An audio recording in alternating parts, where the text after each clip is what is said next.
এই দিনটা ছিল ফলহারিণী অমাবস্যার দিন। সেদিনকে আমি মা গেছিলাম মন্দিরে পুজো দিতে। শনিবার ছিল, তোমরা সকলেই জানো। শনিবারের ভিডিও আজকে আসছে, কেন আশা করি বুঝতেই পারছো। এর মাঝে এই কটা দিন মায়ের শরীরটা বেশ খারাপ গেছে, যে কারণে ভিডিও এডিটও করা হয়নি, ছাড়াও হয়নি, নতুন কোনো ভিডিও তোলাও হয়নি। যাই হোক, শনিবার হিসেবে আমি গেছিলাম এমনি পুজো দিতে বড় ঠাকুরের কাছে। তারপরে গিয়ে হঠাৎ জানতে পারি যে আজকে হচ্ছে ফলহারিণী অমাবস্যা। সেই জন্য সেখানে কালী মন্দিরেও, মানে আমাদের এই মন্দিরটা তো দেখেছো অনেক মানে ঠাকুর আছে আর অনেক বড় জায়গা নিয়ে, তো এখানে সব রকমের পুজোই হয়। তো যখন দেখলাম কালী ঠাকুরের পুজোর আয়োজন হচ্ছে, তখন আর কি জিজ্ঞাসা করেছিল যে কি, আর মা তার মধ্যে বলে উঠলো যে জিজ্ঞাসা করতে লাগবে না, আমার মনে পড়েছে আজকে ফলহারিণী অমাবস্যা, ভুলে গেছিলাম। যাই হোক, শুনে আমি বড় ঠাকুরের পুজো দেওয়ার পরেই গেছিলাম মানে মায়ের জন্য মালা নিয়ে আসতে, মিষ্টি নিয়ে আসতে। তো 108টা জবা ফুলের একটা মালা নিয়ে এসেছিলাম, সেটাই দিয়েছিলাম, মাকে পরিয়ে দিয়েছিল। দেখো কেমন লাগছে জানিও। একটু কুড়ি টাইপের যে মালাগুলো হয় না, সেটাই এনেছিলাম। ওতে নাকি অনেকক্ষণ এটা ফ্রেশ থাকবে আর পরের দিন ফোটা পর্যন্ত থাকবে বললো মা।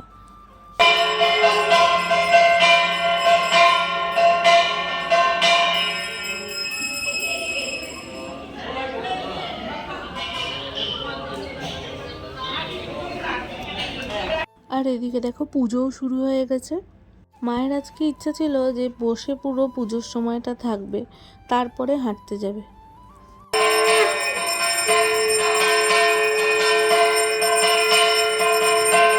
সেদিনকে আমি আর মাই গেছিলাম মন্দিরে, কারণ মিঠির যেন ড্রয়িং ক্লাস থাকে শনিবার, তো মিঠিকে ড্রয়িং ক্লাসে দিয়ে আসা হয়েছিল। আর বাপি ছিল বাড়িতে, মানে সদ্য অফিস থেকে এসেছিল, তো সেই জন্য আর বাপিকে টানাটানি করিনি, আমি আর মাই বেরিয়েছিলাম। তো দেখো এখানে গেছিলো মা নামগোত্র বলতে, মায়ের সাথে আমিও গেছিলাম। এমনিতে ওখানে মিষ্টির প্যাকেটে লেখা ছিল, কিন্তু সেদিনকে এত মিষ্টির প্যাকেট পড়েছিল যে গিয়ে গিয়ে নামগোত্র বলে আসতে হয়েছিল। এমনিতে আমি যখন বড় ঠাকুরের পুজো দিতে যাই, তো সেদিনকেরও নামগোত্র মুখেই বলি, কিন্তু মিষ্টির প্যাকেটে তখন লিখতে হয় না, কারণ খুব বেশি ভিড় তখন হয় না, আর অঞ্জলি দেওয়ার লোক বলতে কেউই থাকে না আমি ছাড়া। তো যাই হোক, সেই জন্য ওইখানে আর এত ভিড়ও হয় না, সমস্যাও হয় না। তবে এই দিন যেহেতু ছিল একটা বিশেষ পুজো, সেই জন্য লোকজনেরও অনেক ভিড় ছিল, সেই কারণেই সবাইকে লাইন দিয়ে গিয়ে নিজের নিজের নামগোত্র বলতে হয়েছিল। জানো তো, এর পরের কদিন মায়ের শরীর এতটা খারাপ গেছে যে মা না পেরেছে হাঁটতে যেতে, না পেরেছে খাট থেকে উঠে বসতে। আজকের ব্লগটা তোমরা মেনলি শনিবার আর রোববারের কিছু ক্লিপিংস নিয়েই পাবে। কেন জানো তো, এরপরে কোনো ভিডিও করা হয়নি। আমরা তো জানো সবাই মিলেই ডাক্তার দেখাতে গেছিলাম ফার্স্টে, তিনজনে দেখে, মানে আমার বাপির বোন ছিল কিন্তু বাপি দেখায়নি। দেন মায়ের ঠিক করা হলো দেখাবে, মাও দেখালো। তারপরে যেটা হলো, মায়ের ওষুধটা স্টার্ট হওয়া শুরু হলো। প্রথম একদিন তাও ম্যানেজ করে নিতে পেরেছে, তারপর থেকে একটা ওষুধ আছে যেটা খেলে পরেই মানে সাথে সাথে মাথা ঘুরে যাচ্ছিলো, আর সেটা না একটা টাইম কিছুক্ষণ ছাড়া ছাড়া খেতে হবে। তো যাই হোক, ওটাতে মায়ের বেশ মাথা ঘোরা, দুর্বল লাগা ছিল। তো সেই কারণে মা একেবারেই তারপরে এতটাই দুর্বল হয়ে পড়লো, আর এর মাঝে ভিডিও করা হয়নি। এর মাঝে আবার মানে মায়ের পুরনো বন্ধুদের সাথে মায়ের দেখা করার কথা ছিল, সেটাও মা করতে পারেনি, মানে এই দুর্বলতার কারণে। এর মধ্যে এত গরম পড়েছে, এমনি আমাদেরই অবস্থা খারাপ, সেখানে তো বুঝতেই পারছো যে মায়ের কতটা শরীর খারাপ লাগতে পারে। এমনিতেই উইক, তার মধ্যে এতটা গরম। আর মায়ের এই হাঁটতে গিয়ে জানো তো বেশ ফ্রেশ লাগা শুরু হয়েছিল, কিন্তু এই যে ওষুধটা শুরু হলো বলে আবার সেই দুর্বলতা ফিরে এলো। দেখা যাক ওষুধটা কী করে। বাড়িতে গিয়ে বড় ঠাকুরের প্রসাদ খেয়ে, মায়ের প্রসাদগুলো রেখে হাঁটতে বেরিয়েছি। আর মিঠি গেছিলো ড্রয়িং ক্লাসে, ওখান থেকে নিচে এসে প্রসাদ খেয়ে মিঠিও বললো মা আমি তোমার সাথে হাঁটতে যাবো। চল, আজকে হয়তো বেশি নাচের ক্লাস থেকে বেরিয়ে আমি এসেছিলাম আজকে ড্রয়িং ক্লাস থেকে। তো হয়তো বেশি হাঁটতে পারবো না, শরীরটা ভালো নেই, দুর্বল লাগছে খুব, যতটুকু পারি। চলো, সঙ্গে থাকো। এরপর আমরা তিনজন চলে গেছিলাম মাঠে, কিন্তু আমি গিয়ে আর হাঁটতে পারিনি, কারণ অলরেডি সকালবেলা জিমে গিয়ে আমার পায়ের অবস্থা অলরেডি খারাপ। তো যাই হোক, আর ওই দিকে দেখো মিঠিকে দেখো মায়ের সাথে সাথে দৌড়ে দৌড়ে হেঁটে যাচ্ছে। তো এই মাঠটা তো ভীষণই বড়, তোমরা আগে হয়তো মায়ের ভিডিওতে দেখেছো। তো এই মাঠের একটা চক্কর কাটা মানে বেশ, মানে হাঁটাটা বেশ ভালো মতো হয়েছে আর কি। তোমরা মিঠিকে দেখো মায়ের পাশে পুরো মাথায় মাথায় হয়ে গেছে নাকি। এমনিতে মা এই মাঠে গেলে দুপাক মতো হাঁটে, এর থেকে বেশি মানে জোরাজুরি করার কোনো দরকারও নেই, কারণ মায়ের জানো তো নইলে অসুবিধা হয়। যাই হোক, এখন তোমরা তো এই শনি রবির ভিডিওটা দেখছো, শনি রবিবার গেছিলো, বাট তারপরে দুদিন তো আর যাইনি। তো যাই হোক, চেষ্টা করবো মার শরীরটা একটু ঠিক হয়ে উঠলেই মাকে এক পাক অ্যাটলিস্ট যেন হেঁটে আসে, কারণ এটা ফিজিক্যাল ফিটনেসের চেয়েও বেশি মা বাড়িতে সব সময় থাকে, মাইন্ড ফ্রেশেরও একটা ব্যাপার থাকে, একটু বাইরে গেলে ফ্রেশ এয়ার, সবুজ ঘাস দেখা, এগুলো মানে মাইন্ড ফ্রেশ করতেও কাজে লাগে। সব সময় ঘরে থাকতে থাকতে না মানুষের ফ্রাস্ট্রেশন বেড়ে যায়। যাই হোক, মায়ের শরীরটা একটু ঠিক হোক, মাকে নিয়ে আবার অবভিয়াসলি মাঠে নিয়ে যাব।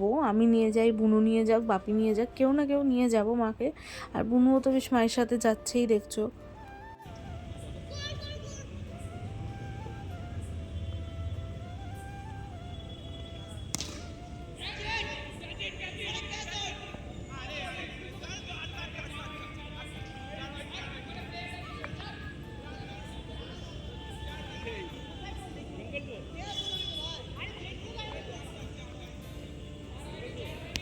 তো হেঁটে এসেছি অনেকক্ষণ মানে অনেকক্ষণ হয়ে গেছে। তারপরে এসে একটু বসলাম।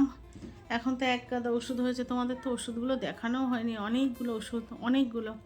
এবার হোমিওপ্যাথি অ্যালোপ্যাথি সব ভাগে ভাগে খেতে হয়, তো সেসব ওষুধ খেলাম। খাওয়ার আগে হোমিওপ্যাথি ওষুধ খেলাম, তার 15-20 মিনিট বাদে খাবার খেলাম, তারপরে গিয়ে অ্যালোপ্যাথি ওষুধ খেলাম। এসব করতেই প্রায় 1-1.5 ঘন্টা হয়ে গেছে। আর জানো তো, সকাল থেকে যে ক্যামেরাটা অন করবো, ক্যামেরা অন করার মতো ক্ষমতা ছিল না, যে আজকে বিকালে বেরোবো সেটাও পাচ্ছিলাম না, তারপরেও বেরিয়েছি। একটাই কারণ, যে হাঁটা যদি বন্ধ দিয়ে দিই আবার সেই জেকে সেই হয়ে যাব। আর মানে শরীরটা খারাপ ঠিক নয়, উইক হয়ে গেছি। ওই যে ওষুধগুলো শুরু করেছে না, কাল সকাল থেকে শুরু করেছি, ওর মধ্যে একটা ওষুধ আছে 3 ঘন্টা ছাড়া ছাড়া, একটা নয় 2টো ওষুধ, মানে 3 ঘন্টা ছাড়া ছাড়া একটা ওষুধ অল্টারনেটিভলি খেতে হবে। তার মানে 2টো ওষুধ দিয়েছে। ধরো প্রথমেই যদি আমি সকালবেলা একটা ওষুধ খাই, 3 ঘন্টা বাদে অপর একটা ওষুধ, আবার 3 ঘন্টা বাদে প্রথমে যেটা খেয়েছিলাম সেটা, এরকম অল্টারনেটিভলি একটা করে ওষুধ খেতে হবে, কিন্তু 3 ঘন্টা গ্যাপে গ্যাপে। ওই ওষুধগুলো খেলে আমি জানি না কেন খুব মাথা ঘুরছে, 8 ঘন্টা উঠতেই পারছি না, প্রচণ্ড উইক লাগছে। তারপরে প্রথমে মা বলছিল, মা ওষুধ কি তুমি কন্টিনিউ করতে পারবে? তারপর বুঝলাম আসলে রোগও তো বড়, ধরো কী বলে টিউমার, তারপরে ব্লকেজ খোলা, এই দুটোর জন্যই তো ওষুধ দিয়েছে। এইবার সেগুলো তো রোগও বড়, তো স্বাভাবিক ওষুধগুলো তো স্ট্রং হবেই, অতএব আমার শুরুতে কষ্ট হবে। মানে মানে অন্য কোনো শারীরিক কষ্ট না, মাথা ঘুরছে, মনে হচ্ছে আমাকেই ফেলে দেবে। কিন্তু তবু ওষুধগুলো কিছুদিন তো কন্টিনিউ করতে হবে বলো। তো সেই জন্য কষ্ট হলেও ওষুধগুলো আমায় খেতে হবে। আর সেই জন্য সকাল থেকে ওই ঝিমিয়ে কাজ করেছি, শুয়েছি, বসেছি, এরম করে কাজ করেছি, উঠেছি, বসেছি, ওই জন্য ক্যামেরা অন করিনি। তারপরে ভাবলাম সন্ধ্যাবেলা মাম বললো কি আজকে শনিবার, মাম পুজো দিতে যাবে। আমি বললাম, মাম হাঁটতে যাবো তো, চল তোর সাথে, তার আগে একটু মন্দিরে যাই। মনে ছিল না ফলহারি নিয়ে অমাবস্যা আজকে। তো ওখানে গিয়ে দেখছি মা কালীরা পুজো হচ্ছে। মাম আবার একটু দোকানে গেল, ওই তো গাঙ্গুলি বাগানে, তো হরিসভা তো গাঙ্গুলি বাগানে, তো তোমার গাঙ্গুলি বাগানে আর কি, ওই হরিসভাতে তো আমরা যাই, ওখানে তো সব মন্দির। বড় ঠাকুরের পুজো দিয়ে মামকে আবার, ও আগে গেছে, ও গিয়ে আগে মিষ্টি কিনতে গেছে, আর আমি পরে আস্তে আস্তে, মানে জোরে হাঁটতে পারছি না তো মাথা ঘুরছে না, তুই গিয়ে মিষ্টি কিনে মন্দিরে দিয়ে আমি আসছি। গিয়ে দেখছি মামের বড় ঠাকুরের পুজো আর কি, মিষ্টি দিয়ে ওই নামগোত্র বলে না, উৎসর্গ হয়ে গেছে। তা আমি বলছি, মা এই বড় ঠাকুরের পুজোর পরে ওখানে মা কালীর পুজো হবে, সবাই বলছে আজকে ফলহারিণী অমাবস্যা, সবাই দিচ্ছে, আর একটু মিষ্টি কিনে আনবি। ও আবার গেল দোকানে, পাশেই মানে রাস্তার এপাশ ওপাশ, আবার গেল মিষ্টি কিনে এনে আবার একটু মা কালীর পুজো দিলাম। আর ওখানে বসে পড়েছিলাম, প্রায় 1 ঘন্টা মতো বসেছিলাম, 1-1.5 ঘন্টা। খুব ভালো লাগছিলো। ওখানে মাদুর পেতে দিয়েছিল, আর আমার তো একটু মাথা ঘুরে, যারা একটু অসুস্থ মানুষ, বয়স্ক মানুষ, তারা বসে পড়ছিল। আমি তো অসুখ হয়ে বয়স্কদের দলেই পড়ে গেছি না, আমিও বসে গেছিলাম। তাই খুব ভালো লেগেছে পুজো দিতে। তারপরে ওখান থেকে এসে বাড়িতে প্রসাদটা দিলাম সবাইকে, কারণ বড় ঠাকুরের প্রসাদ তো আর ঘরে ঢোকানো যাবে না, তো প্রসাদ দিলাম সবাইকে। দিয়ে তোমার দাদাকে বললাম যে নিচে একটুখানি জলের বোতল নিয়ে এসো, সবাই মিলে প্রসাদ খাই। আর মায়ের প্রসাদটা ওপরে পাঠিয়ে দিয়েছিলাম যে ওপরে গিয়ে খাবে। তারপর মিঠি ড্রয়িং স্কুল থেকে এলো, ওকেও প্রসাদ খাইয়ে 3 জনে মিলে গেলাম। গিয়ে মাম একটুখানি অল্প, খুব সামান্য না, হাঁটার মতো হেঁটে মাম বসে পড়লো। কারণ তোমরা জানো মাম জিমে যাচ্ছে, ওই জন্য মা আমার যায়নি, আমি আর মিঠি হাঁটলাম। অবশ্য মাম আজকে জিমে যায়নি, তার কারণ হলো মামের আজকে এক্সাম শেষ হলো, মানে মামের ফার্স্ট সেমিস্টার আজকে কমপ্লিট হলো, ফার্স্ট সেমিস্টারের এক্সাম কমপ্লিট হলো, তো সেই জন্য ও যায়নি। কারণ সকালে একটু পড়াশোনা করছিল, ওই জন্য আর যায়নি, কাল থেকে আবার যাবে। যাই হোক, খুব ছোট্ট ব্লগ হয়েছে, এখনও কিছুই হয়নি। তো কালকে সকালে গিয়ে আবার কন্টিনিউ করবো, কারণ আর ভালো লাগছে না, এবার গিয়ে শুয়ে পড়ি, উইক লাগছে। এমনি শরীর কিন্তু দুর্বল তা নয়। ও হ্যাঁ, কালকে ব্লাড টেস্ট করেছিলাম, রিপোর্ট এসছে, কালকে জানাবো, আজকে পাচ্ছি না, খুব কষ্ট হচ্ছে। হিমোগ্লোবিনটা আবার ড্রপ খেয়ে গেল কেন কে জানে, ভালো লাগছে না আমার, আর এত ভালো লাগছে না। কালকে জানাবো, খারাপ কথা জানাতে ভালো লাগে না, কালকে জানাবো। চলো, তো আটকে আসছে, এতক্ষণ কথা বলেছি, এবার গিয়ে শুয়ে পড়ি, কালকে আবার আসবো। শুভ সকাল বন্ধুরা। কালকের ভিডিওটা যেহেতু ছোট ছিল, তাই আজকে সকাল থেকে আবার কন্টিনিউ করা শুরু করলাম। আর সকালবেলা যেমন অন্যদিন শুধু জামা ছেড়ে রান্নাঘরে ঢুকে, আজকে একেবারে স্নান করেছি, শরীরটা ভালো লাগছে না তো, তাই ভাবলাম স্নান করলে যদি একটু ভালো লাগে। তাই এই যে ওষুধটা খাওয়ায় না, ওষুধের প্রচণ্ড সাইড এফেক্ট। সকালে উঠে ওষুধ খাওয়া হয়ে গেছে, ব্রাশ করে অনেকক্ষণ বসে ওষুধ খেয়ে তবে আমি স্নান করে রান্নাঘরে এসেছি। আর বসিয়েছি বাচ্চাদের জন্য ব্রেকফাস্ট। আমি জানি না কত দূর রান্না করতে পারবো, চোখ মুখটা তো ফোলা বুঝতেই পারছো, আর ভীষণ পরিমাণে উইক লাগছে, মনে হচ্ছে নাক কান সব বন্ধ হয়ে যাচ্ছে, গলা টলা কেউ চেপে ধরেছে। যাই হোক, তবু তো রান্না করতে হবে, মিটি উঠে গেছে, মাম রয়েছে ঘরে, ও বাবা যদিও মার্কেটে গেছে, কিন্তু ওদের দুই বোনের খাবার তো করতেই হবে। চলো তোমাদের সাথে শেয়ার করি কি করছি। মিঠি বললো চিড়ের পোলাও খাবে, এই জন্য একটু সবজি ভাজতে বসিয়েছি। আর এই যে চিড়েটা ভিজিয়ে রেখেছি, চিড়ে পোলাওটা ওদের দুই বোনের জন্য করব, কারণ আমি খেতে পারি না, আমি চিড়ে খেলে আমার এমনি প্রবলেম আছে, কনস্টিপেশনের আরও প্রবলেম হয়। আমি চা আর শুকনো মুড়ি খাবো, আর ওদের বাবা তো বাড়ি নেই, হয়ে যাবে। চলো একটু ঝটপট ছেড়ে ফেলি।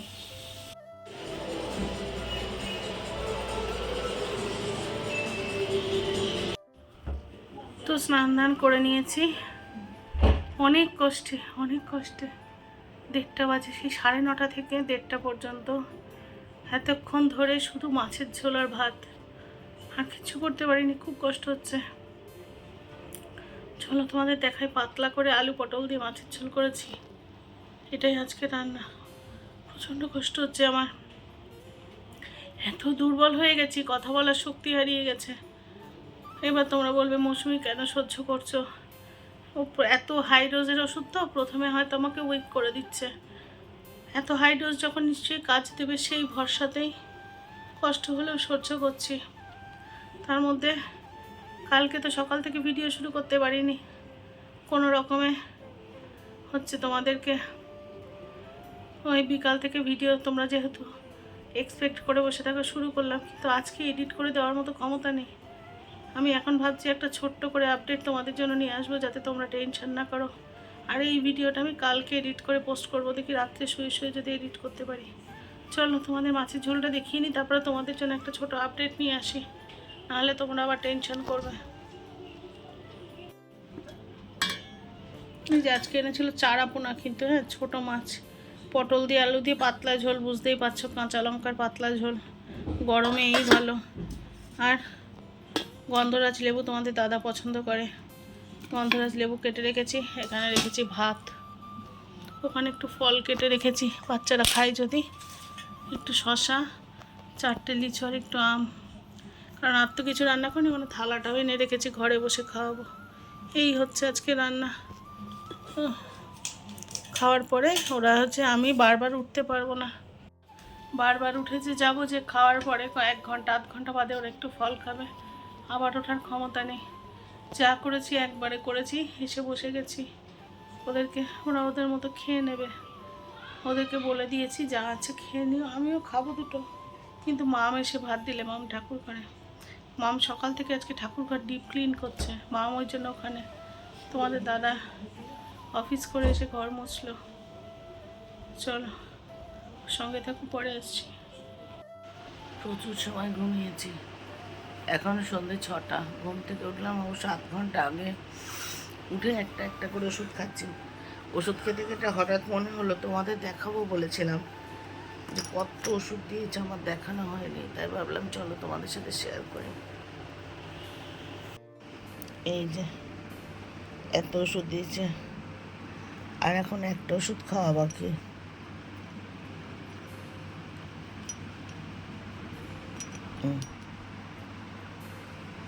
এই যে বলছিলাম না 3 ঘন্টা ছাড়া ছাড়া দুটো ওষুধ অল্টারনেটিভলি, এই যে এই দুটো, একবার এটা 3 ঘন্টা বাদে আবার এটা। এটা আগের বারে খেয়েছি ঘুমের আগে, এখন ঘুম থেকে উঠে এটা খাবো। এই যে সাথে পাশে অবশ্য এই ওষুধটাও আছে, মানে অ্যালোপ্যাথি ওষুধের ডিব্বা। এটা অবশ্য এখন খাবো না, এর মধ্যে প্রেসক্রিপশানটা আছে, প্রেসক্রিপশান দেখে দেখে খাচ্ছি, মানে এখনও তো মুখস্থ হয়নি না। আর এই যে ছুটকি উঠে গেছে।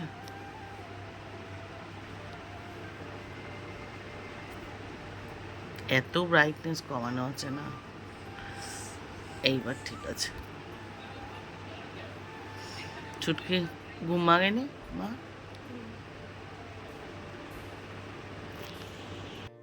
তো চলো এই ওষুধটা খেয়ে নি।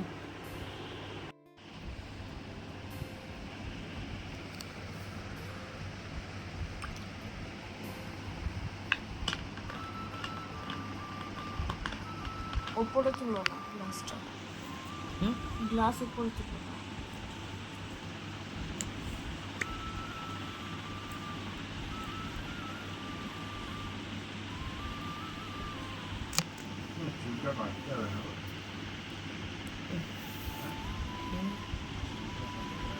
পেছনটা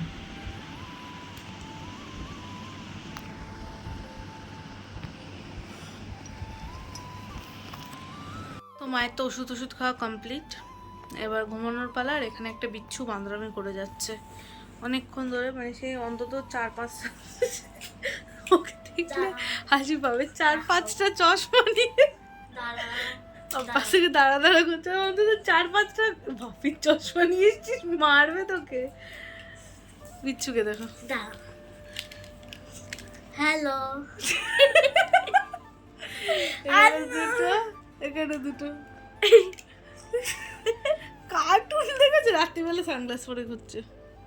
হ্যালো। আমার নিজেকে নিজে দেখতে পাচ্ছি নিজের সানগ্লাসে। হ্যালো। মাথায় একটা, চোখে একটা, গায়ে দুটো। এই আন্টি আন্টি আর আঙ্কেল যারাই দেখছো কমেন্টে বলো আমার সানগ্লাস গুলো কিরকম। আমাদের এই বিচ্ছুটার এন্টারটেনমেন্টের জন্যই আমরা এইভাবে আনন্দ করে থাকি আর কি। এত এত চিন্তা, এত অসুস্থতা সবকিছুর মাঝে কিউট না? এই দেখো এই মাদ্রামাগুলোর জন্যই র্যাপিড হেসে থাকি। র্যাপিড র্যাপিড তুই বলতে পারিস না র্যাবিট? র্যাপিড ইচ্ছে করে করছে এগুলো। Rapid rapid. বুঝেছো কেমন বিচ্ছু এটা? এটা কি আছে? এটা বো আছে, এটা বো আছে। আর তো দাঁতগুলো খরগোশের। এটা আমার চশমা না।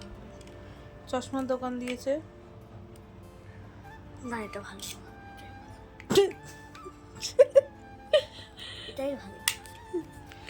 চলো এই চলতে থাকবে এখন, এরপর ঘুমাতে হবে তো না।